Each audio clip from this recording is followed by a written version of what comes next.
Daily is daily Vikings entertainment. We just want the Vikings to win a Super Bowl before we die. I will ride with this group. Seriously, man. Please. And away we go.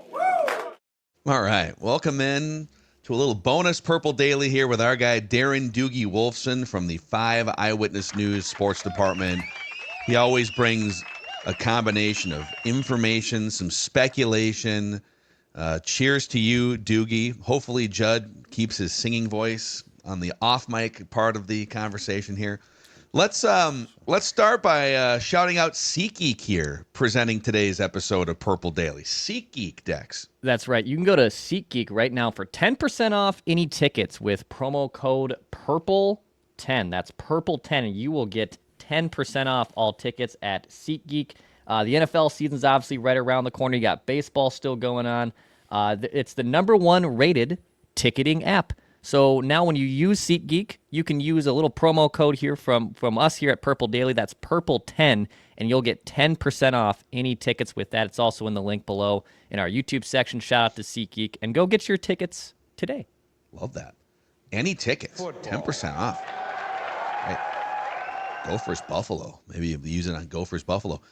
Dukes, there's a long list of injury things. We did a pretty deep dive on the Justin Jefferson was back at practice, but let's start with Jalen Nailor. He's been kind of absent. There's been some mystery around. Kevin O'Connell bristled a little bit yesterday when Kevin Seifert asked him. So we can go down the list of players here. Let's start with Jalen Nailor, who was in line to be the #2 wide receiver to start the season, if he can make it to the start of the season. What's going on there from what you're hearing? Yeah, Phil. I mean, as we go up and down the list of concerns, no doubt in my mind, Jalen Nailor is #1 on that list. I mean, I hinted at on TV Sunday, social media, on X last week, that I have cause for concern. Now, post-game on Saturday, Kevin O'Connell said, hey, I am not overly concerned about this being a long-term injury. I think Kevin is telling us the truth on that. Okay, let's deal with facts. Jalen Nailor was not at the game on Saturday, was not seen at practice on Monday. So that's twice in the last 3 days, nowhere to be found. Typically what happens, so left hand injury, joint practices last week against the Patriots. What often happens is the team doctor will evaluate the situation. Then depending on the severity, a player will seek out a second opinion. So if you want to put this under the reckless speculation umbrella here on this Tuesday, even though it's not Thursday, so be it. But logically speaking, Nailor went and had it checked out by a second doctor. Now, what was recommended? I'm not entirely sure. Are we talking some sort of surgical procedure or not? Rest and recovery? I will say this much too, dealing with facts. So, okay, not there Saturday, not there on Monday.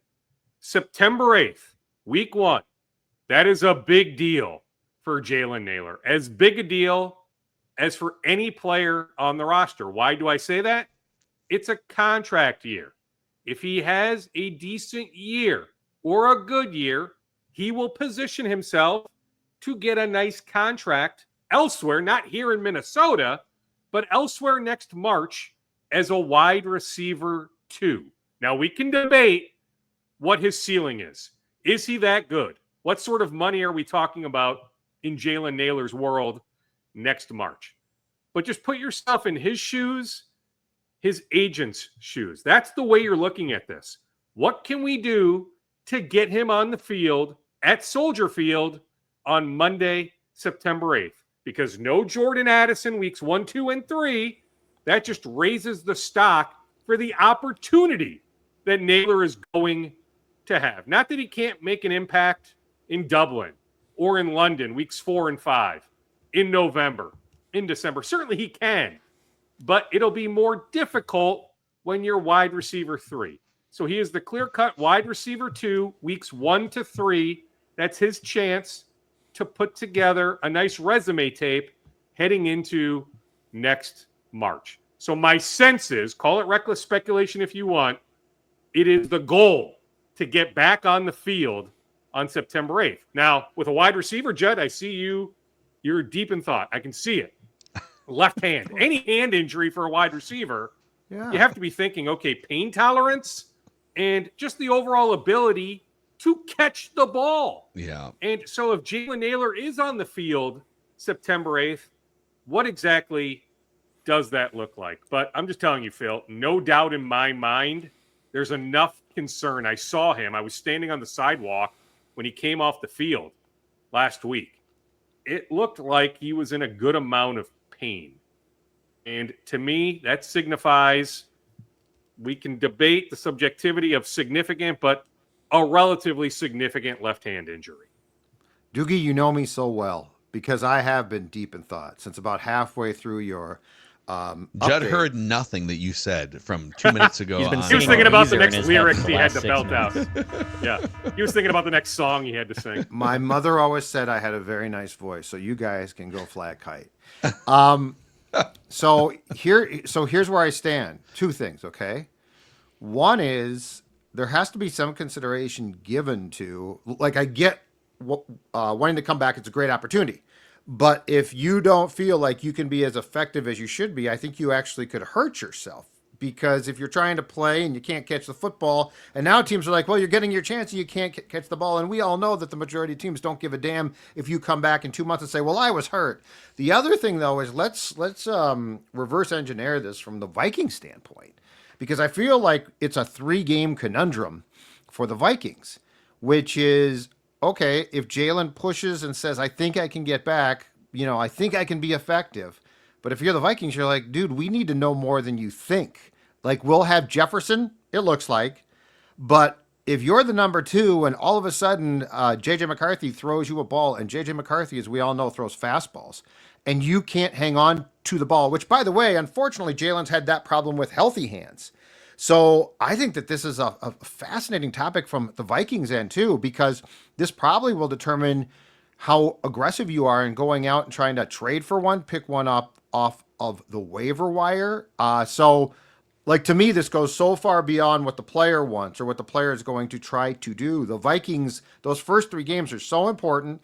And can you trust that if Jalen says, I can play, that he can play and be in an elevated, more important role than he will be beginning in Dublin? Yeah, and so that points to Thursday, September 4th, Friday, September 5th, Saturday, September 6th. Those 3 practice days will be enormous for Jalen heading into September 8th. I mean, just think about the body transformation. I know he told us it was only a couple pounds, but just physically speaking, not that he's had this unbelievable camp pre-injury. I thought he was fine. I thought he had his moments, but you just look at the body transformation, you can tell how important A, football is to him, how big this year is for him.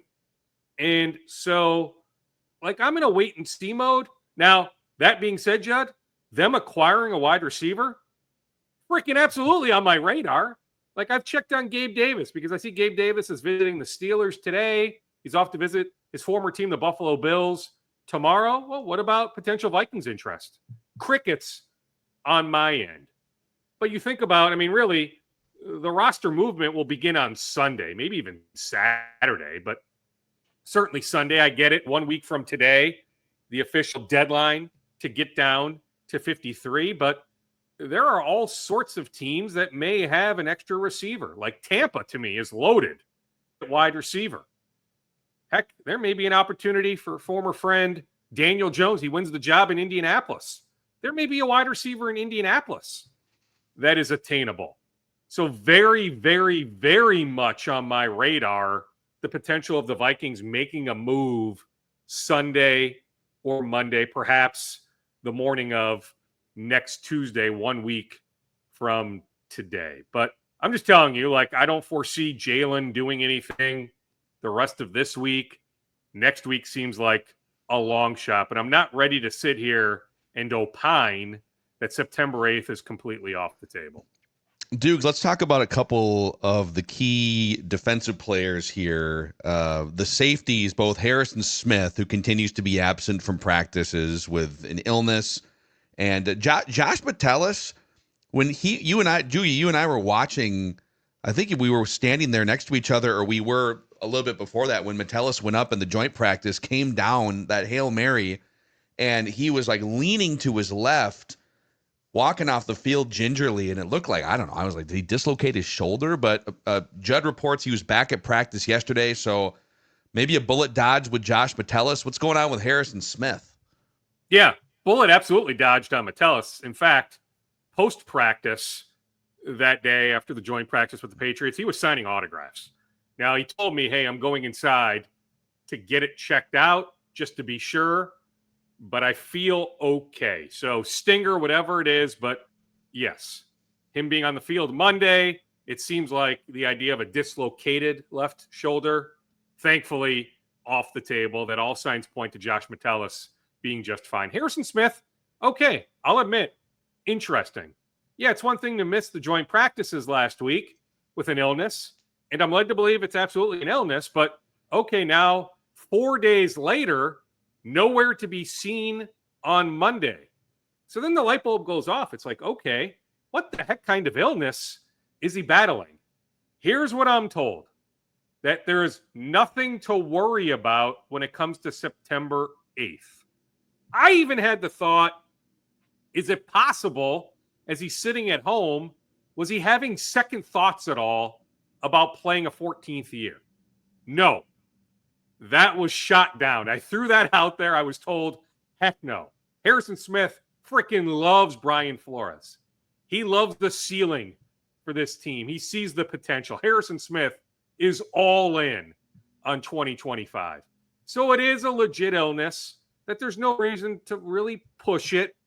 Like if this were playoff prep week, do I think he would have been seen on Monday? I do. But like even later today, I'm not 100% he'll be seen today. Maybe even tomorrow we don't see him. But I was told nothing to worry about when it comes to the ramp up heading into September 8th. Interesting. So I do think that there is an intriguing conversation, and only the Vikings obviously have the answer, and we're not going to get it. But it feels like on Jefferson and Harrison Smith.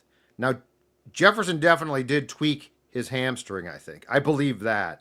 But, you know, the amount of time he's been out basically screams they mothballed him, which I've been on record as saying I agree with.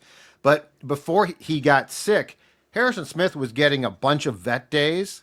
So it almost feels like part of the agreement in the restructured contract again, which I think continues to go down and down and down, but he wants to play.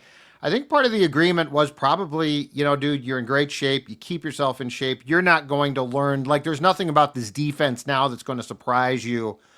And, you know, I forget who it was. Somebody pointed out to me last week or 2 weeks ago. They said, remember late last season, he started to wear down a little bit too. That Smith, I mean, he's not a young guy, and he played an absolute boatload of snaps after they had basically indicated he wasn't going to. So I wonder if this is all part of the agreement to a certain extent to try to keep him as fresh as possible as well. To just say, we don't need you to take reps in training camp, and every rep, and I think the sports science speaks to this, not to get too geeky, but every rep that you get off that you don't have to have actually helps you. And we do not want you in December being worn down because you basically hauled ass during training camp. Yeah, I mean, I think there's validity to that. Now, he could be at practice like on Monday, just standing off to the side. Yeah. Right? Allow Theo Jackson, Jay Ward to get all those reps. So that's where I pause a little bit, that I thought after multiple days, I get it missing Wednesday, Thursday, I just thought he would be back out there yesterday. But I checked last night, was told, don't worry about anything. He is ready to go, or will be, September 8th. The ramp up that he needs to be ready for Monday, September 8th, nothing to worry about. So I am told Harrison Smith will be good to go. Good. Yeah. You mentioned, by the way, kind of in passing, I think you mentioned this a few minutes ago, Daniel Jones. I just saw that news. Daniel Jones, did he make the right decision leaving quarterback rehab school to become the starting quarterback? Schefter had the report today of the Indianapolis Colts, or will this be the demise of his career? He got what he wanted, right? Like he got what he got what he wanted, which is the starting job immediately. Yep. But I don't know. I feel like he left school a little bit early, guys.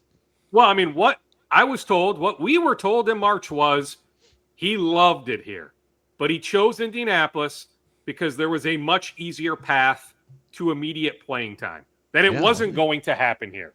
He would have been the clear-cut number 2 behind J.J. McCarthy, regardless of how he played July and August. That Jones could have had an unreal training camp here. He was still going to be quarterback 2.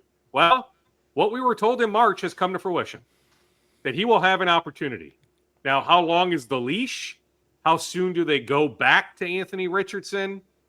We can have that back and forth, but this is exactly what Daniel Jones wanted. The offers were in the ballpark. Mm-hmm. My understanding is, a little bit more with Indianapolis, but the Vikings made a fair offer. The Vikings made it very clear to Daniel, we want you back. But we're also very transparent. You are not going to win the starting job here. You're just not. Now come back for 1 year, go through another full year of quarterback rehab school, Phil, then position yourself March of 26 to really find a great opportunity. But I don't mind this opportunity in Indy, an offensive-minded head coach. Maybe I'm too bullish on Jonathan Taylor and his ability to stay healthy, but love the running back. I'm a big fan of the rookie tight end, Tyler Warren. So, I mean, he's got some guys, Downs and Michael Pittman Jr. Yeah, the offensive line, I can't claim to have intimate knowledge of the Colts O-line. I do know they lost Fries and Kelly. So did they rebuild properly? My guy Jalen Travis from Minneapolis is a backup Colts offensive lineman, but I don't exactly know what that Colts O-line looks like. So Daniel Jones might be running a lot. But yeah, this is what he wanted.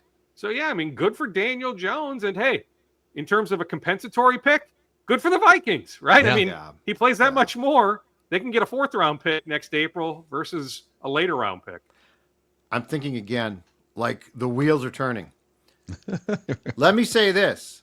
Is there a chance that Daniel Jones's ascension to the starter with the Colts will actually long-term work out just like the Vikings wanted?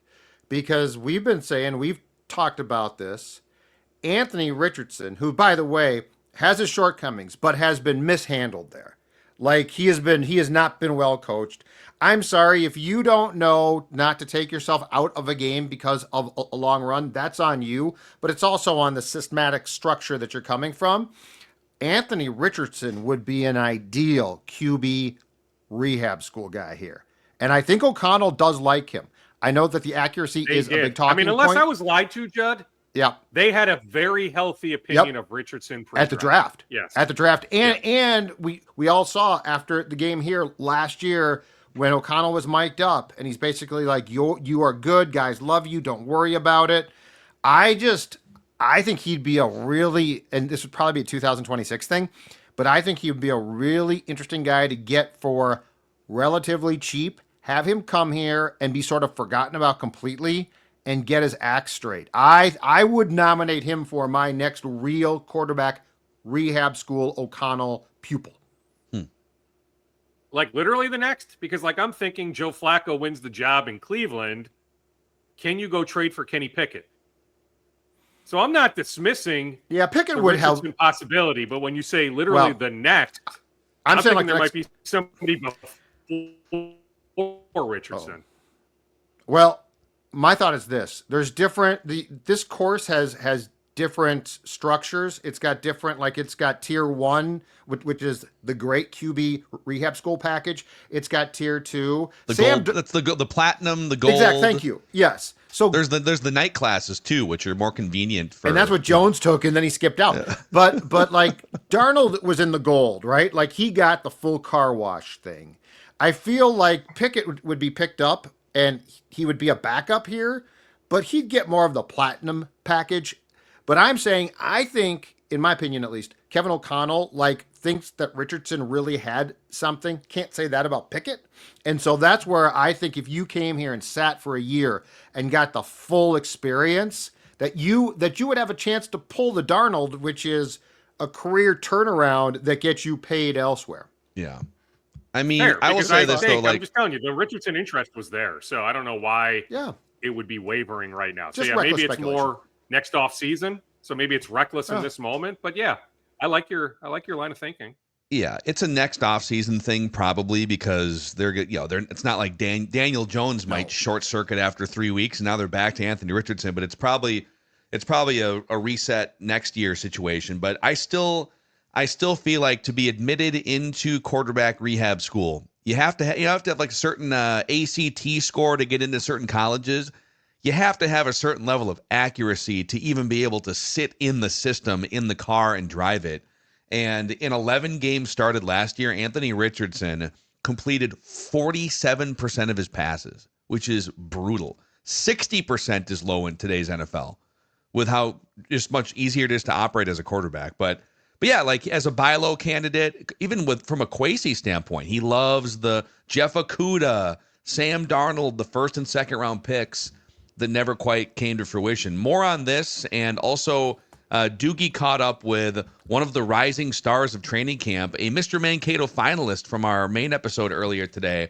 But Judd, it's Pronto Pup season, and we're going to be at the fair on Thursday this week, likely face-to-face with some Pronto Pups. That's right, kids. Sports Dad is going to say this because Declan told me it's imperative, and that is it's all about the mustard. In this case, put the ketchup away. That's right, put the ketchup away and enjoy the State Fair's original food on a stick, and that, of course, is the Pronto Pup. A day at the fair, not complete without at least one. How about two?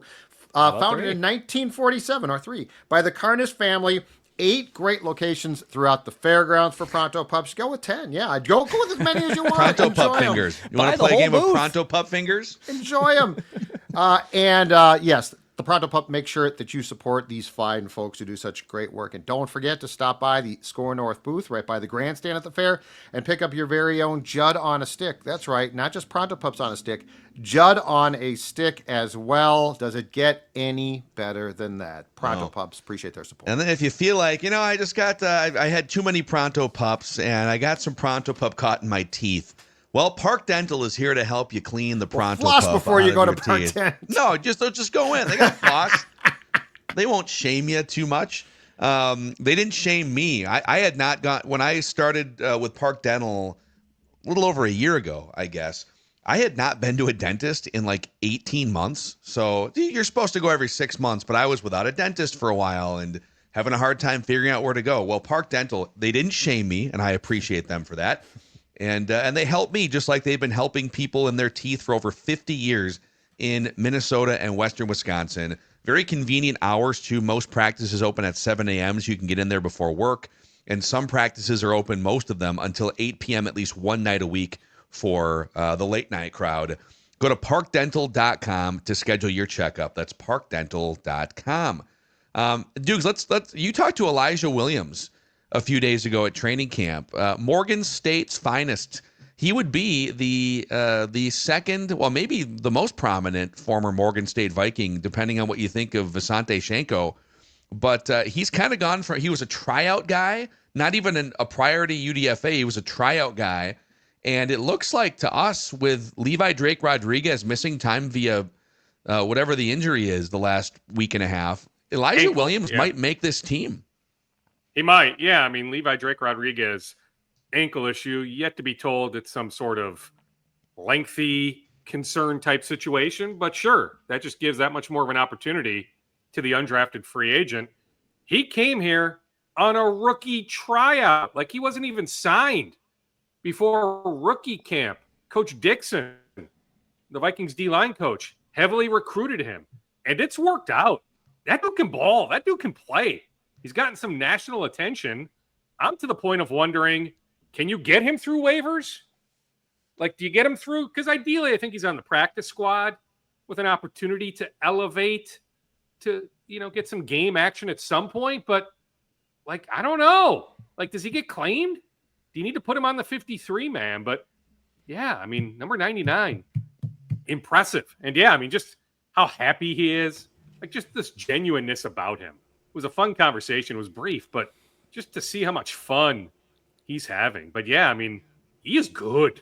He can play, right? Like, we weren't sure on Jalen Redmond a year ago. Now you see it. Like, I thought Jalen Redmond was really, really good in those joint practices. Last week, you saw him flash at different times last year, right? But this time last year, we really weren't sure who the heck Jalen Redmond was.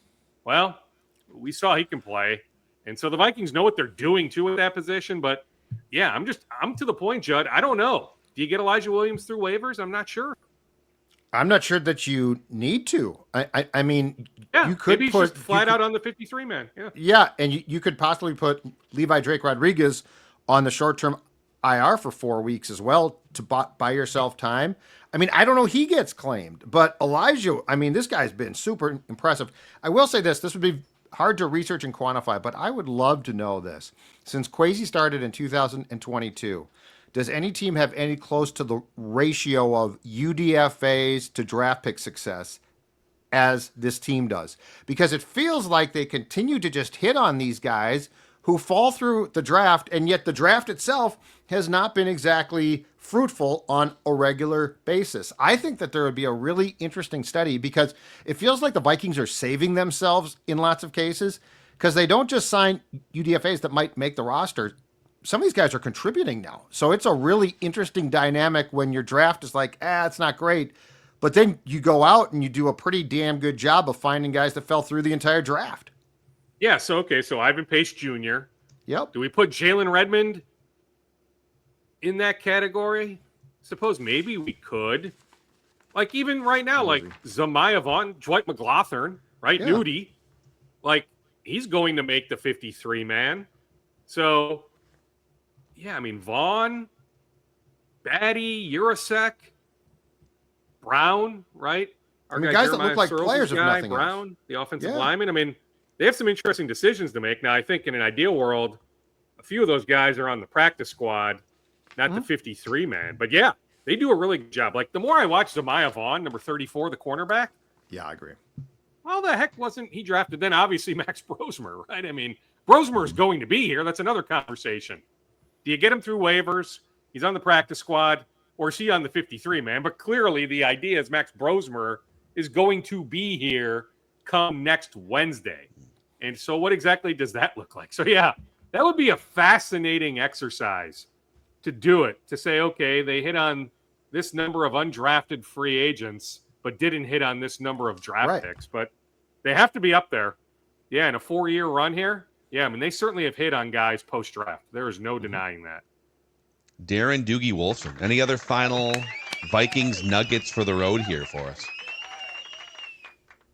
Yeah, the Naylor thing is the big one. It really is. No concern about Jefferson. There never really was. I mean, I do think with a hamstring soft tissue that, you know, hopefully come September 14th, September 21st, right, that he remains okay. But in terms of the opener, never really was led to believe that there was any sort of concern on Jefferson. But Naylor, legit concern. Yeah. We'll keep an eye out. Darren Doogie Wolfson. Good stuff, dude. Find him weekly, oftentimes twice a week, Tuesdays, Thursdays on Purple Daily. And then if not the second time on Purple Daily, we rotate him across the Twin Show, Flagrant Howls in season. And you'll be at the fair 3 different times with us. Even you'll be on the Scorner Twin Show from like noon until 12:30, 12:40 on Thursday. And then we'll see you on Purple Daily next week at the fair. So looking forward to it. Pablo Lopez starting for the Saints on Thursday night, so we can preview that. Get him back. Spending some time finally with Get him back. Falvey. Get him back as soon as possible. Yeah, it looks like on Wednesday. So yeah, we'll have plenty to talk about Twins-wise. So yeah, very much looking forward to bonding with you guys starting on Thursday at the State Fair. Who wins punting one, Judd? Who wins it? Is it Ryan Wright or Oscar Chapman? I think it's Ryan Wright, but the fact that Oscar Chapman held for 3 of Reichert's 4 field goals and proved that was not a problem. And I'd love. So he told Alec Lewis of The Athletic that Chapman did, the Australian punter, that he has 4 different types of punts. 4 different types of punts. Got the kangaroo. Well, we saw them on Thursday. I know. The kangaroo. He's got the kangaroo. He's got the hey mate. He's got the 4 punts. But I think he's got something, man. He's legit. He's been the better punter. I mean, I agree. we watch it. We're out there all the time. When you watch, not that they're punting a ton, but the punting we've seen, I agree. it's not even close who's been the better punter. Yeah. I love a good punting competition. All right, we got to run. Darren Doogie All right, Wolfson boys. Bye, from the dude. 5 Absolutely. Eyewitness Be News ready for the Sports Vikings Department. to be aggressive starting on Sunday. Yep. Personnel moves coming down the pipeline. Purple Daily, where we just want the Vikings to win a Super Bowl before we die. See ya.